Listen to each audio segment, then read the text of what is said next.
Problem क्या है पता है? कि जिसको आपका गुलाम होना चाहिए ना, वो आपका मालिक बना बैठा है। और क्या है ये मैं बताऊंगी आगे। So hello everyone, welcome back to your channel KT study vlogs. So ये मेरा डे 4 है 75 hard plus 90 days NCERT challenge का। तो जैसे कि मैंने कल दिखाया था कि मैंने क्लास 8 की हिस्ट्री कंप्लीट की थी और कैसे की थी, ये सारे उस वीडियो में है। तो अगर आपको इंटरेस्ट है तो आप वो वीडियो देख लेना, एंड नहीं तो फिर टाइम मत वेस्ट करो, सीधा आगे बढ़ो। और आज मेरी डे की स्टार्टिंग कैसे हुई, तो वो तो सबको पता है कि मैं एटॉमिक हैबिट्स बुक कंप्लीट कर लूँगी, फिर दूसरे बुक पे जाऊँगी। मैंने पहले भी बताया था। तो मैंने उसके पेजेस पढ़े कुछ, और बहुत कुछ सीखने को मिलता है। ये बुक मैं सजेस्ट करूँगी, आपके पास फ्री टाइम हो तो आप ज़रूर पढ़ना।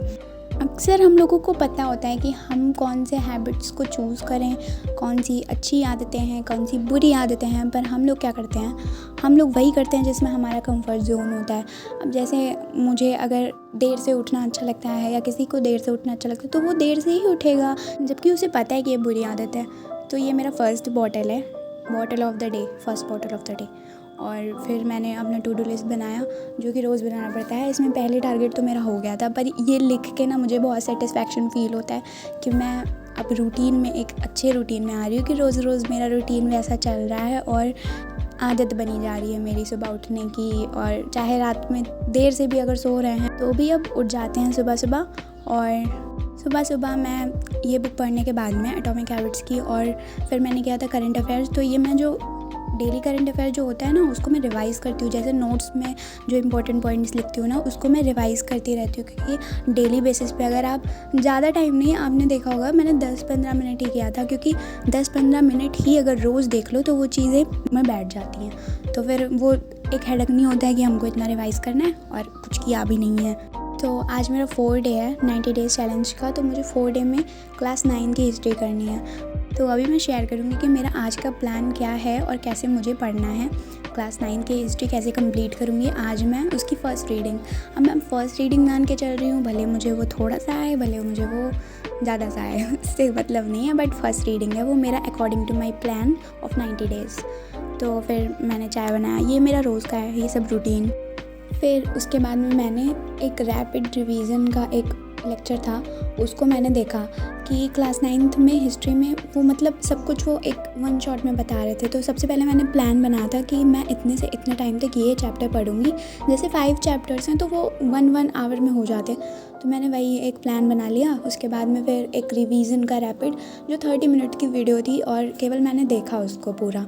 और फिर मुझे एक बेसिक आइडिया था कि हाँ ये तो है ही, और प्लस थोड़े बहुत इन्फॉर्मेशन मुझे पता थे। तो फिर उसके बाद में मैंने NCERT पढ़ी। तो अब हम आते हैं अपने पहले टॉपिक पे, जो मैंने स्टार्टिंग में बोला था कि प्रॉब्लम्स हमारे पास एक ही हैं, कि जिनको हमको गुलाम बनाना है वो मालिक बने बैठे हैं हमारे। मतलब वो क्या है, वो है हमारा माइंड। मतलब हमें हमारे मन को और हमारे दिमाग को अपना गुलाम बना के रखना चाहिए, कि जो हम काम कर रहे हैं भले हमारा मन ना हो, बट अगर वो काम हमारे लिए इम्पॉर्टेंट है तो फिर मन को नहीं देखते, मन को मनाना पड़ता है, मन को समझाना पड़ता है कि बेटा समझ जाओ, ये मेरे लिए इम्पॉर्टेंट है, ये मुझे करना है। तो ये मत बोलो कि नहीं मेरा मन नहीं है। मन तो कभी नहीं होगा। अगर ऐसे बोलो कि पढ़ने का मन, तो मन तो कभी नहीं होगा फिर। और कभी मन भी होगा क्या, उस मन से आपका रिजल्ट आ जाएगा थोड़ी देर पढ़ने से? अगर थोड़ी देर मन कर रहा है तो खुद को, मन को मना लो अपने। फिर भी आपको लगता है कि आपको इनसिक्योरिटी हो रही है, या फिर आपको एंजाइटी है, रिज़ल्ट के लिए बहुत आपको टेंशन है कि नहीं रिज़ल्ट नहीं अच्छे आ रहे हैं, एंड फिर जब आप पढ़ने बैठते हो ना तो आपको बहुत डिस्ट्रैक्शन होता है, क्योंकि आपका माइंड ऐसे कंट्रोल में नहीं रहता, आप सोचते रहते हो कुछ और फिर बुक बंद करके रख देते हो।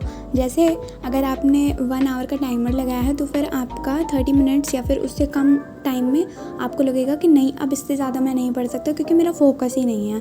तो सच बताऊँ तो फोकस कैसे आता है ना, जब आप हैबिट बना लेते हो फोकस डालने की। जैसे किसी की हैबिट नहीं होती कि 3-4 घंटे ऐसे बैठ के आए वो, तो पोमोडोरो टेक्निक आप यूज़ करो। या तो आप, अगर आपको लगता है कि आपकी 30 मिनट फोकस आपका बढ़िया होता है, तो फिर क्या करो कि 30 मिनट का टाइमर लगा लो, और उसके बाद में 5 मिनट ब्रेक लेके उसके बाद फिर स्टार्ट करो।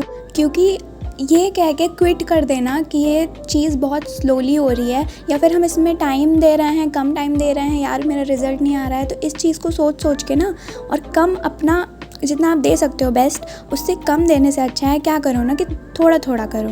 तो आपको कुछ और लेके या कोई प्रॉब्लम है आपके पास में, आपके पर्सनल लाइफ में या कोई भी प्रॉब्लम है, तो आप मेडिटेशन कर सकते हो और उस टाइम पे वो चीज़ छोड़ के तब पढ़ने बैठो। नहीं तो फिर उसी में दिमाग लगा रहेगा तो पढ़ने का क्या फ़ायदा है। पर अगर फोकस नहीं बन रहा है, आपका सिटिंग टाइम इतना अच्छा नहीं है कि 2 घंटे नहीं बैठ पा रहे हैं यार, 1 घंटे नहीं बैठ पा रहे हैं, बहुत जल्दी हम लोग थक जा रहे हैं, नहीं समझ में आता है कुछ भी पढ़ने में, तो उसकी हैबिट लगाओ। और कोटा फैक्ट्री तो सबने देखी होगी ना, उसमें जीतू भैया क्या बोलते हैं कि अगर तुम्हें पढ़ना नहीं है ना, पढ़ने का मन नहीं हो रहा है ना, तो एटलीस्ट तुम हैबिट तो डालो, तुम बैठो तो सही वहाँ पे अपने स्टडी टेबल चेयर पे, तुम बैठे रहो बस 2 घंटे 3 घंटे बुक खोल के बैठे रहो, कुछ भी पढ़ो कुछ भी, तो आप समझ नहीं आएगा। बट फिर धीरे धीरे इंटरेस्ट होगा, धीरे धीरे कुछ दिन जब ट्राई करेंगे 20 डेज़ 15 डेज़ ऐसे, फिर हमारे मन में वो चीज़ें बैठ जाएंगी और फिर हमारा मन भी लगने लगेगा पढ़ाई करने में। डेली टारगेट्स बनाओ, उसको कंप्लीट करो, डरना नहीं है। देखो मैंने एक कोट पढ़ा था कहीं पे कि अगर आप कुछ कर रहे हो तो वो कहीं ना कहीं, अगर आप थोड़ा भी करोगे तो कहीं ना कहीं थोड़ा सा तो प्रोग्रेस होगा, लेकिन आप कुछ कर ही नहीं रहे हो तो इससे थोड़ी ना आपका प्रोग्रेस बहुत ज़्यादा होगा। तो सोचो अगर आप कुछ कर रहे हो तो आपको रिग्रेट नहीं होगा कि यार मैंने नहीं किया। तो आज का ब्लॉग यहीं पे ख़त्म हो रहा है, मेरे टारगेट भी हो गए और 6 बजे तक हो गए थे और अभी मैं इसमें वॉइस ओवर करके अपलोड कर दूँगी। So thanks for watching.